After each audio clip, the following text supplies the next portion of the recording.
కొరింథీయులకు రాసిన పత్రిక 11వ అధ్యాయము 28వ వచనం. కాబట్టి ప్రతి మనుషుడు తను తాను పరీక్షించుకొనవలెను, అలాగ చేసి ఆ రొట్టెని తిని ఆ పాత్రలోనిది త్రాగవలెను. ప్రభు సహాయం కొరకై మనం ప్రార్థన చేసుకుందాం. ప్రేమగల తండ్రి, పరిశుద్ధుడైన దేవునికి వందనాలు.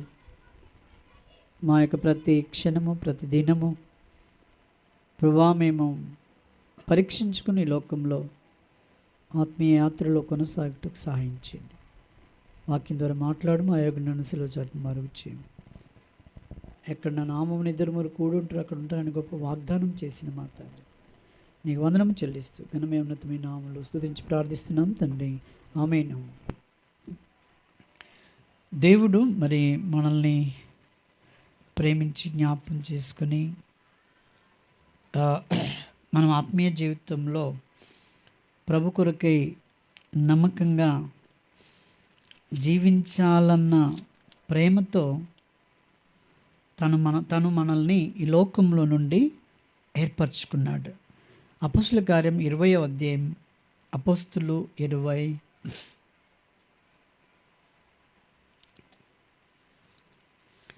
తీసిన అపోస్తులు 20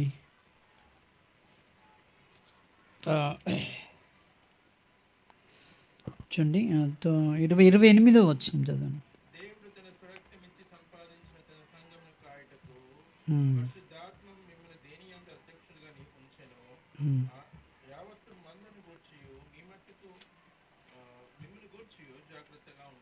చాలు. దేవుడు ఏం చేశాడట? తన స్వరక్తం ఇచ్చి ఏం చేశాడండి?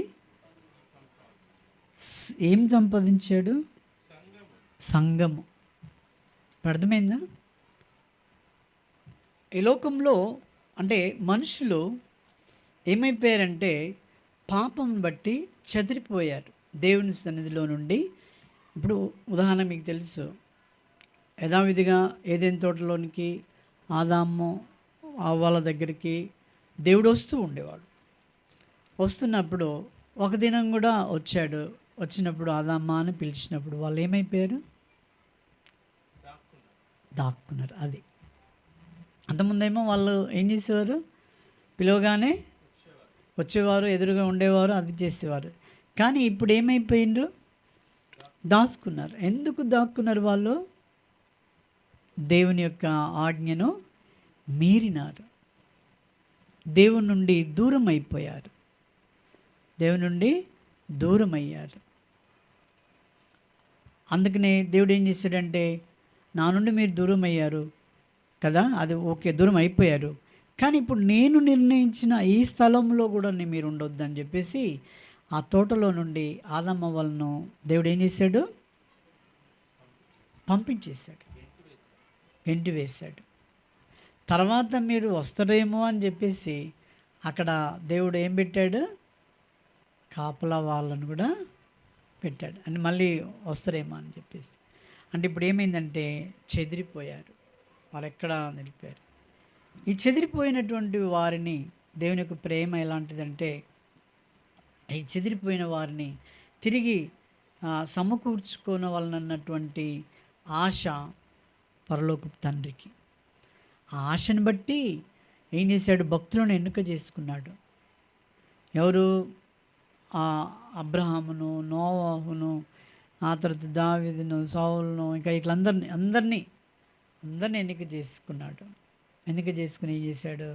తిరిగి నా బిడ్డలు నా మాట విని తిరిగి నా దగ్గరికి రావాలని అలా అన్ని చేసినా కూడా వాళ్ళ కష్టంను కూడా ఆలోచించేసి ఐగుప్తులో తెగుళ్ళు పంపించి కూడా వాళ్ళకు అన్ని విధాలుగా సహాయం చేశాడు. ఏది చేసినప్పటికీ కూడా ఈ ప్రజలు దేవుని మాటకు, దేవునికి భయం లేకుండా జీవిస్తూ వచ్చారు. చివరికి ఏం చేశాడంటే, ఒకడైనటువంటి తన కుమారుణ్ణి యేసు ప్రభుని లోకానికి పంపించి, ఇక పాత నిబంధనలో ఉన్నటువంటి బలి అర్పణలు, పండుగలు ఏమీ లేకుండా మీకు మనకి ఈ మధ్యలో ఉన్నాయి చూడండి, ఫాస్ట్ ఫుడ్ లాగా. మనకి ఈ మధ్యలో ఏముంది?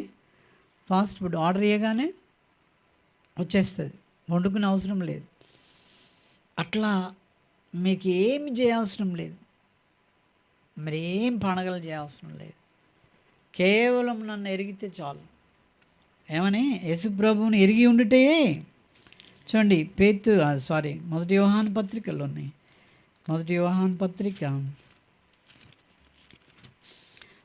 5వ అధ్యాయము, మొదటి యోహాను పత్రిక 5వ అధ్యాయము 11వ వచనం.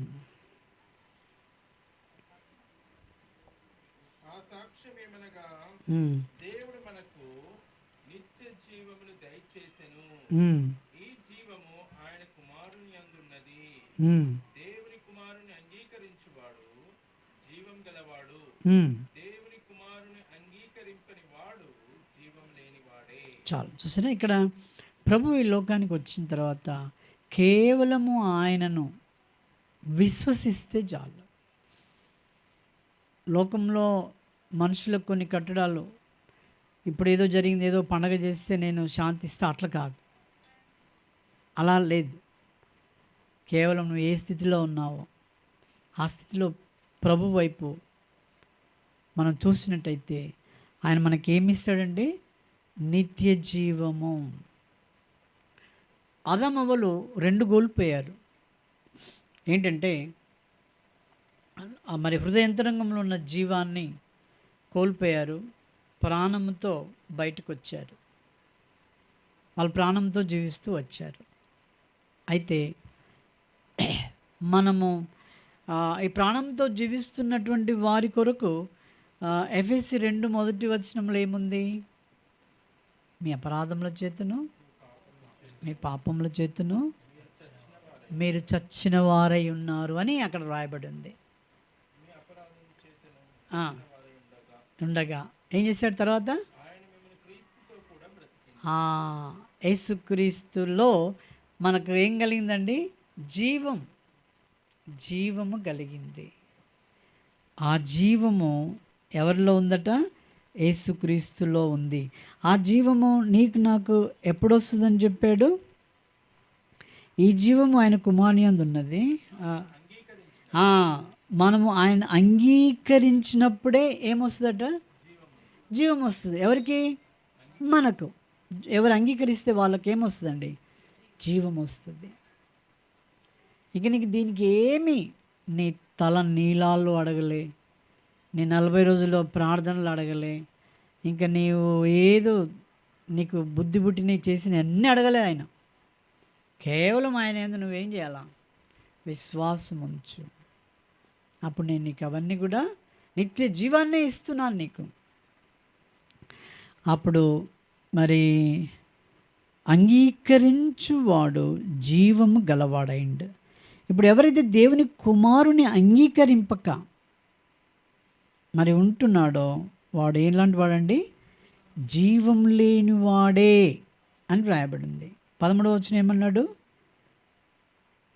దేవుని కుమారుని నామమందు విశ్వాసముంచు మీరు ఏం కలిగిందట? మనకు నిత్య జీవం కలిగింది.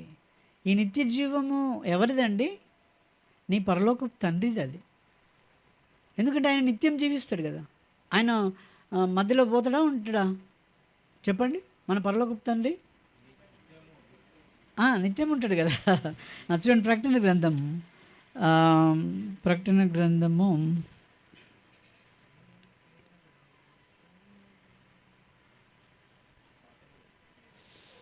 11:22 13వ వచనం ఏముంది చూడండి. 22 ఉందా? ప్రకటన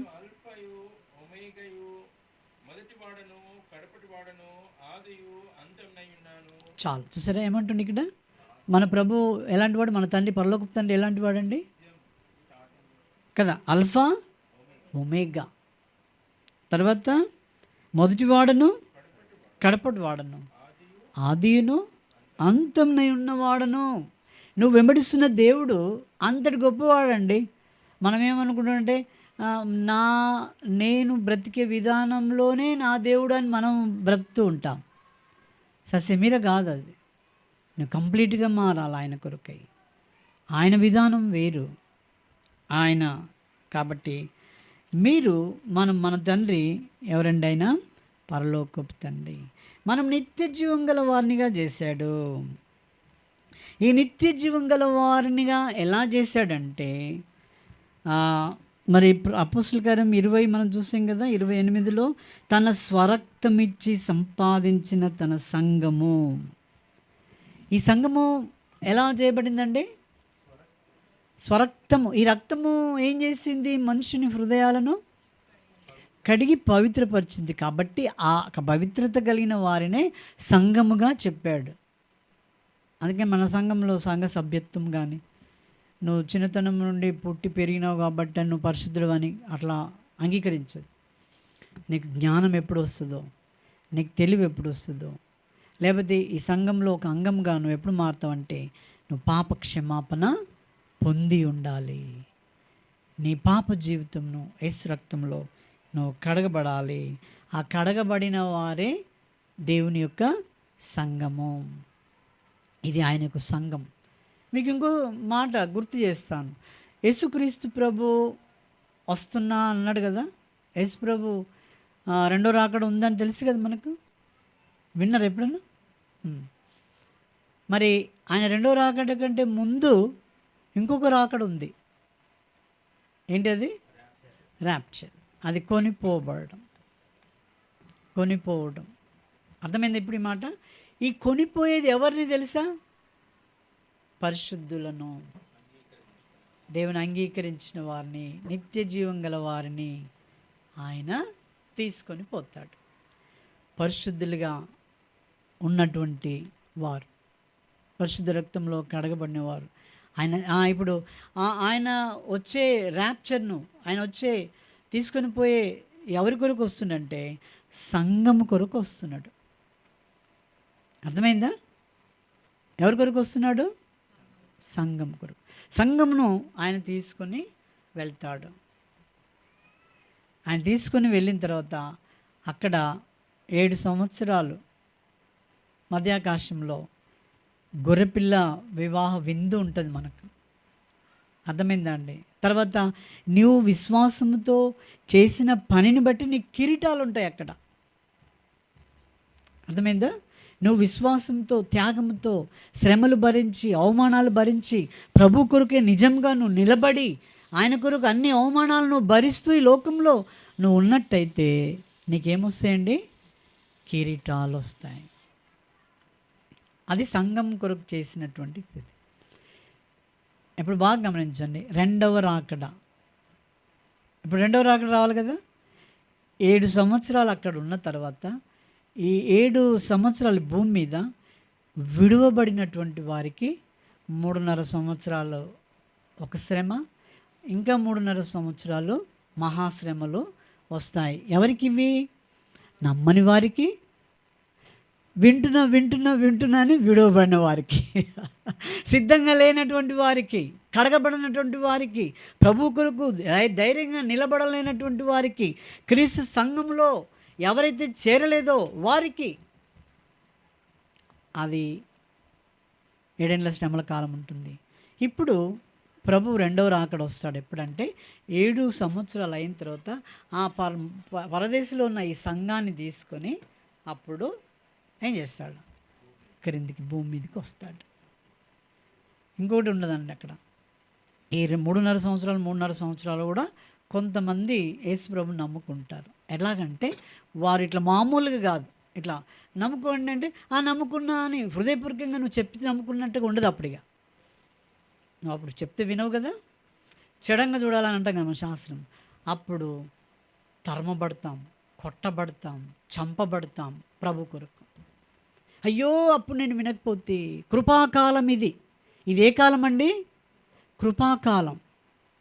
ఈ కృపాకాలంలో నువ్వు వినకపోతే ఆయన ర్యాప్చర్లో వచ్చినప్పుడు ఈ కృపాకాలం వెళ్ళిపోతుంది. ఇక అప్పుడు కృపా కనికరం ఉండదు. ఇక అప్పుడు ఏముంటుంది?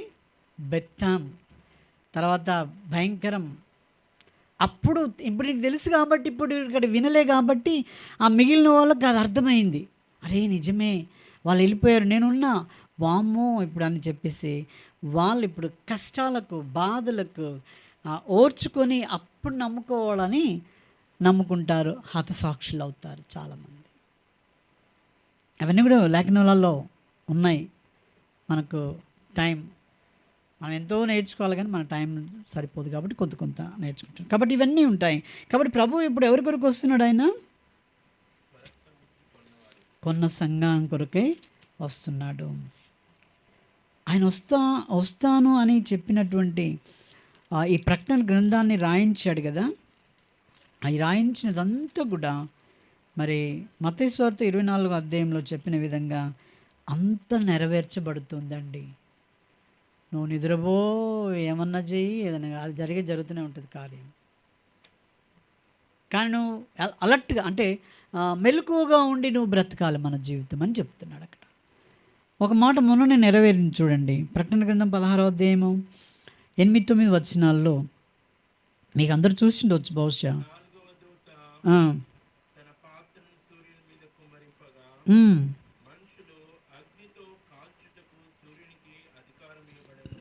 చూసారండి, ఆ దూతను దేవుడు మరి సూర్యుని మీద కుమ్మరించినప్పుడు మనుషులకు ఏమైందండి? అగ్నితో కాల్చుటకు సూర్యునికి అధికారమే. అందుకనే ఆ యువకులో మీరు చూసి ఉండవచ్చు, వారు అగ్నికి ఆహుతి అయిపోయారు చాలామంది. మన దగ్గర ఉన్న రోడ్లు కరగలు, కానీ అక్కడ ప్రాంతంలో ఉన్న రోడ్లు కరిగిపోయి ఎంతో భయంకరమైనటువంటి ఆ స్థితిలో ఈ వచన ప్రకారం 9వ వచనం ఏముంది? కాగా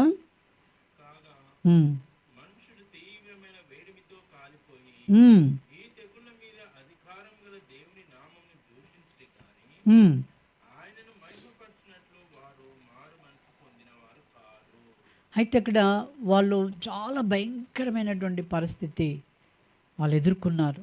మనకు అలాంటిది లేదు. అయితే దేవుడు ఇక్కడ ఏమంటుండంటే, ఎన్ని పరిస్థితులు ఇవన్నీ మనం చూస్తున్నాం, మనకు చూపిస్తున్నాడు దేవుడు. ఆయన నెరవేర్పు ఎలా ఉన్నదని చూపిస్తూ ఉన్నాడు. చూపిస్తూ ఉన్నప్పుడు ఒకవేళ మనకు భరించడానికి ఏదైనా ఇస్తే, ఇక్కడ ఏమంటుండంటే అవి వచ్చిన తెగుళ్ళకు దేవుని నామమును తెలిసిన వారు ఏం చేయరండి? దూషించరు. తెలిసిన వారు దూషించరు, తెలియని వారు ఏం చేస్తారు? దూషిస్తారు. మారు మనసు పొందిన వారు కారట వారు మారు మనసు పొందరు. ఇప్పుడు ప్రభుత్వంను వ్యతిరేకిస్తారు, ప్రభుత్వం తిడుతుంటారు, రకరకాల ఇష్టం ఉన్నట్టు తిడుతూ ఉంటారు. మనకు తెలుసు, నరం లేని నాలుక అని తెలుసు. మనకి ఇష్టం ఉన్నట్టు పంపొచ్చు దాన్ని తిట్టుకుంటూ. కానీ ఇది ఇది ఇది నీకు నాకు తెలిసి సత్యము. దేవుడు చెప్తూ ఉన్నాడు, ప్రకటన గ్రంథాన్ని ఆ రీతిగా నెరవేరుస్తూ ఉన్నాడు. కాబట్టి మనం ఇప్పుడు ఏం చేయాలి? మనము ఇంకొక మాట అన్నాడు 22వ అధ్యాయం ప్రకటన 22 7వ వచనం అన్నాడు. ఏమన్నాడు? 22:7 ఇదిగో నేను త్వరగా వచ్చుచున్నాను. ఆయన త్వరగా వస్తున్నాడు అట్టిగా. అర్థమైందా? ఇప్పుడు మనం ఏం చేయాలా? ఈ గ్రంథంలో వాక్యాలన్నీ మనము గ్రహించాలా, వినాలా, నేర్చుకోవాలా. దాని ప్రకారం మనము జీవించడానికి ప్రయత్నం చేయాలా. ఎవరు ఏ గంగలన్నా పోనీయండి. 11వ వచనం అంటాడు, అన్యాయం చేయవాడు ఇంకొను అన్యాయం చేయనిమ్ము, ఉండనిమ్ము.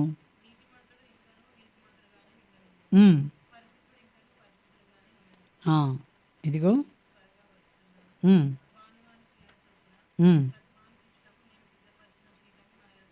చాలు. ఎవరెటైనా నీకు, నువ్వు ఇందులో ఏ కేటగిరీలో ఉన్నావు, ఏ దాంట్లో ఉన్నావు, నువ్వు నీతిమంతుడిగా ఉండాలి, ఆ దేవునికి ఇష్టమైంది. ఆ తర్వాత పరిశుద్ధమైన వరంగా ఉండాలి. అప్పుడు మనం ఏమవుతామో, వాని క్రియలను బట్టి వానికి ప్రతిఫలం ఇస్తాడు దేవుడు. ఇవన్నీ తూచ తప్పక నెరవేరుతూ ఉన్నాయి, నెరవేరుతాయి. ఇప్పుడు భవిష్యత్తు కూడా అవి నెరవేరుతాయి. కాబట్టి మనం ఏం చేయాలంటే మనం ప్రభు కొరకై ఏం చేయాలండి, నమ్మకంగా మనము జీవిస్తూ రావాలని ప్రభు కోరుతుంటున్నాడు. ఇప్పుడు సంఘముగా చేయబడ్డాము.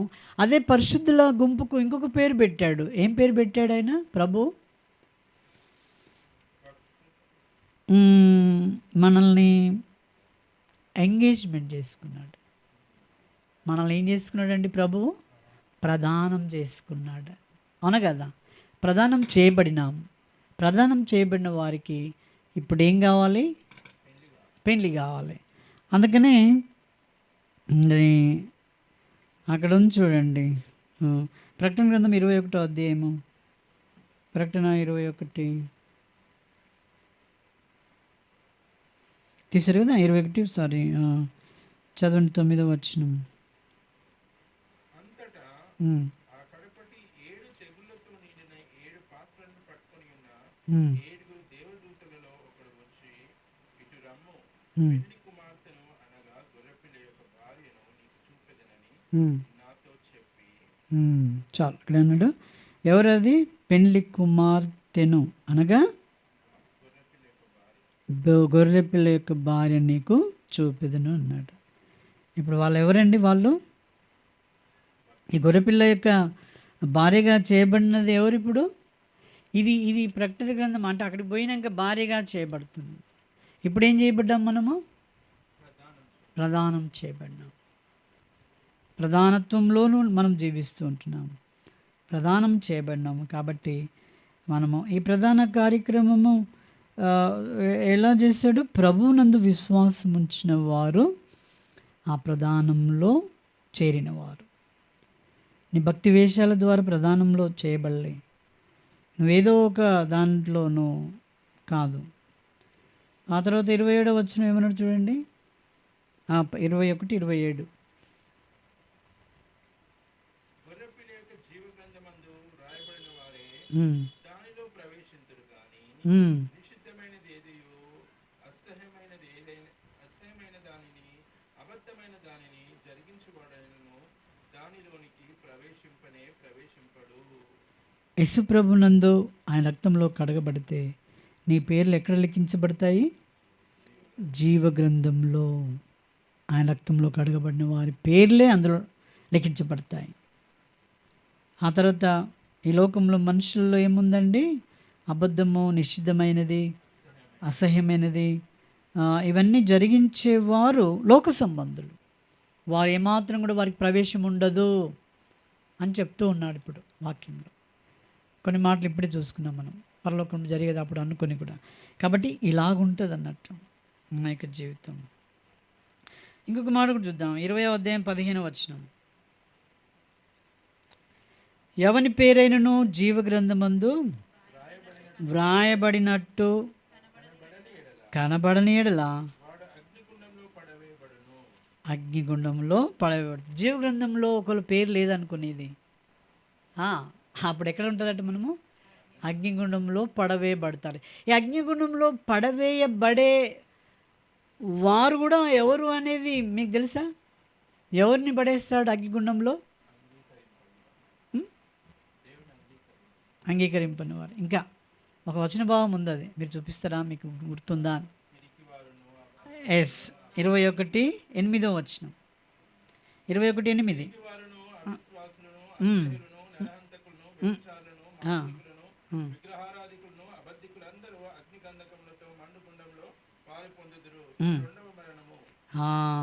ఇది ఏం మరణం అండి? రెండవ మరణం. ఏ గుండంలో పాలు పొందుతారట వాళ్ళు? అగ్నిగుండంలో, అగ్ని గంధకములతో మండు గుండంలో పాలు పొందుదురు. ఇక్కడ ఏమన్నాడు? ఎవని పేరే నేను జీవగ్రంథమందు, ఒకవేళ లేకపోతే వాడు ఎక్కడ పడవేయబడతాడు? జీవగ్రంథంలో పేరు రావాలంటే ఏం కావాలి నీకు? నీ పేరు లిఖించుకోవాలంటే ఏం కావాలి? ఏం చేయాలి? యేసుప్రభువా నేను పాపిని, నా పాపం నీ రక్తంలో కడుగు, నన్ను నీ బిడ్డగా చేసుకో అని నువ్వు హృదయపూర్వకంగా నీ కన్నీళ్ళతో ప్రభు దగ్గర నువ్వు ఒప్పుకున్నట్టయితే నీ పేరు వెంటనే జీవగ్రంథంలో రాస్తాడు. అర్థమైందా అండి? ఇంకా చెప్పాలంటే చాలా ఉన్నాయి, సమయం అనేది మనకు సరిపోదు. కాబట్టి మనము మెలకువగలిగి ప్రభు బిడ్డలంగా ఏం చేయాలి? జీవిస్తూ రావాలి. అప్పుడు దేవుడు మనల్ని కూడా ఎందుకంటే ఆయన కష్టపడి ఆయన రక్తం ఇచ్చి కొన్నాడు నేను నన్ను, సామాన్యులం కాదు మనం. కాబట్టి మన జాగ్రత్త, మన పవిత్రత, ఆత్మీయ జీవితం సరిగ్గా మనం చూసుకుంటూ ప్రభు కొరకు మనం జీవిస్తున్నట్టయితే ఆయన మనల్ని ఏం చేస్తాడు? తీసుకొని వెళ్తాడు. జీవగ్రంథంలో పేర్లు ఉంటుంది. ఆయనతో మనము కలిసి ఉంటాం, సదాకాలం ఉంటాం ఆయనతో. అలా ఉండుటకు ప్రభు మనకు గొప్ప ఆధిక్యత ఇచ్చాడు. కాబట్టి మనం పరీక్ష చేసుకొని ఆత్మీయ జీవితాన్ని సాగిద్దాం. ఆ రీతిగా ప్రార్థన పూర్వకంగా బలలో పాల్పొందాం. మోకరించండి, ప్రార్థన చేసుకుందాం.